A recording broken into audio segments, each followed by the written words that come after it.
1930-এর দশক।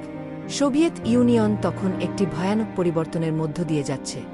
Joseph Stalin, একনায়কতন্ত্রের চরমতম রূপ, Soviet রাশিয়াকে বিশ্বশক্তি হিসেবে গড়ে তোলার জন্য উদ্গ্রীব। তার লক্ষ্য ছিল একটি অজেয় সেনাবাহিনী, একটি অপ্রতিরোধ্য রাষ্ট্র। আর সেই লক্ষ্য পূরণের জন্য তিনি যা করতেন, তার মানবতা বা নৈতিকতা সম্পর্কে তার কোনো মাথাব্যথা ছিল না। এই সময়েই শুরু হয় একটি রহস্যময় গবেষণা, বুলেটপ্রুফ ভেস্ট বা গুলি প্রতিরোধক বর্ম তৈরির প্রজেক্ট। আজকের আধুনিক নিরাপত্তা বর্ম যেমন সোয়াট টিম, মিলিটারি বা সিকিউরিটি ফোর্স ব্যবহার করে, তার গোড়াপত্তন কিন্তু এই নিষ্ঠুর এবং অমানবিক পরীক্ষার মধ্য দিয়েই হয়েছিল। গোপন মিশনের জন্ম। স্ট্যালিনের আদেশে একটি বিশেষ প্রকল্প শুরু হয় সোভিয়েত ইউনিয়নের গোপন গবেষণা কেন্দ্রগুলোতে, বিশেষ করে মস্কো ও লেনিনগ্রাদের গবেষণাগারগুলোতে। উদ্দেশ্য এমন একটি বর্ম বানানো যা সৈন্যদের সরাসরি গুলির হাত থেকেও রক্ষা করবে। সেই সময় ফ্যাসিস্ট জার্মানি এবং পাশের দেশগুলোর বিপদের সম্ভাবনা বেড়ে যাচ্ছিল। তাই এই প্রযুক্তি তৈরি করা স্ট্যালিনের জন্য ছিল কৌশলগত অস্ত্র। মানব পরীক্ষার ভয়াবহতা। এই প্রযুক্তি পরীক্ষার জন্য ব্যবহার করা হতো জীবন্ত মানুষ। তাদের অধিকাংশই ছিল রাজনৈতিক বন্দী, যুদ্ধবন্দী, এমনকি সাধারণ কৃষক যারা রাষ্ট্রবিরোধী অভিযোগে গ্রেপ্তার হয়েছিল। এদের শরীরে পরীক্ষামূলক বুলেটপ্রুফ ভেস্ট পরানো হতো। তারপর নির্দয়ভাবে চালানো হতো গুলি, অনেক সময় একেবারে কাছ থেকে। গুলি লাগলে যদি বেঁচে যায় তবে ভেস্ট কাজ করছে, আর যদি মারা যায় তাহলে ব্যর্থ। এই একটি বাক্যেই ধরা পড়ে সেই সময়ের সোভিয়েত বিজ্ঞান ও নৈতিকতার অবস্থা। গোপন পুলিশের ভূমিকা।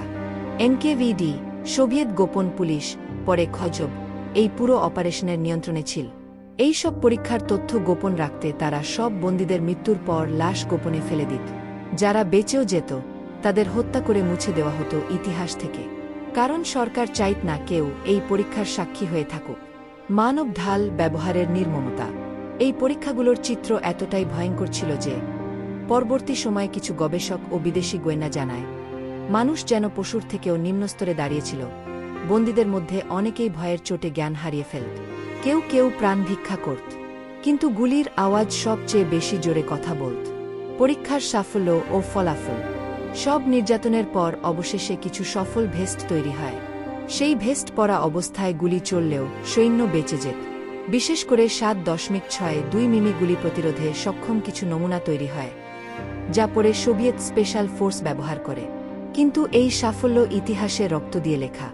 হাজার হাজার মানুষের মৃত্যু, নিখোঁজ এবং অগণিত পরিবারের ধ্বংসই ছিল এই বিজ্ঞান এর মূল্য। মানবতা বনাম প্রযুক্তি। প্রশ্ন ওঠে, এত কিছু কি কেবলমাত্র একটা বুলেটপ্রুফ ভেস্টের জন্য?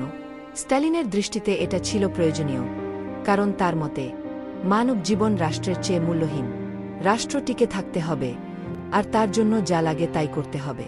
কিন্তু মানব ইতিহাসে এরকম উদাহরণ বিরল, যেখানে প্রযুক্তির উন্নতির জন্য মানুষের জীবন এত অমানবিকভাবে ব্যবহার করা হয়েছে।